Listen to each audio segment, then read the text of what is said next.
Well, for many, Thanksgiving is a day to spend with loved ones and enjoy good food, but it can also be a source of stress. So here to give us some tips is performance psychiatrist Brook Choulet. Good morning, Brook. Thanks so much for being here. Tell us first a little bit about what a performance psychiatrist is. Yes, so performance psychiatry is something I federally trademarked because I saw that people were just associating mental health with when you have a problem. And for me, I wanted to take psychiatry further. Like, you could be just great the way you are, but also want to get better. And so you don't need to have a mental health diagnosis to work with a performance psychiatrist. That makes a lot of sense. It's not necessarily a performance when you are at the Thanksgiving dinner table with family that you may not see all the time, but maybe it should be, because we want everyone to get along and have it be a stress-free situation. What do you advise people to do who are really feeling anxious about the upcoming holiday with family? The first thing to really recognize is that the holidays are not relaxing for everyone. And oftentimes it's the opposite. People are more stressed during the holidays. There's that expectation to host, expectation to do everything perfectly. And that's the problem, right, are these expectations.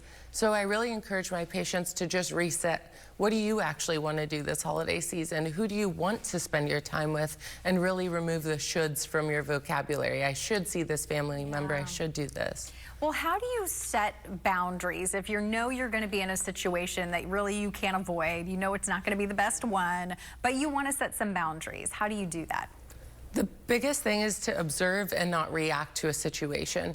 So if you can observe that something made you frustrated or you were offended by a comment, right? Just observe that, but don't react to it. You don't have to say something back. You don't have to retaliate, but instead just observe in the moment that that frustrated you and then detach from it. And really what that's describing is mindfulness, or being kind of in a meditative state where you can really just understand your internal feelings and have such great self-awareness that you can remove yourself from that situation, even though you're physically present.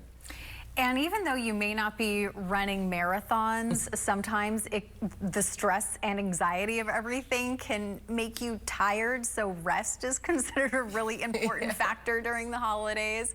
How do we make sure that we're intentional about getting that rest? Yeah, I think you used a big word, which is intentional. And just like we're really good at scheduling meetings or family obligations into our calendar, what are you doing that's scheduling time for you? So a lot of people, the holidays are dysregulated because you're kind of thrust out of your routine, whether it's you get up and go to the gym in the morning or you have certain structure. And a lot of times during the holiday season, kids are off school, everyone's unstructured, so it can feel destabilizing. So we're already fighting an uphill battle.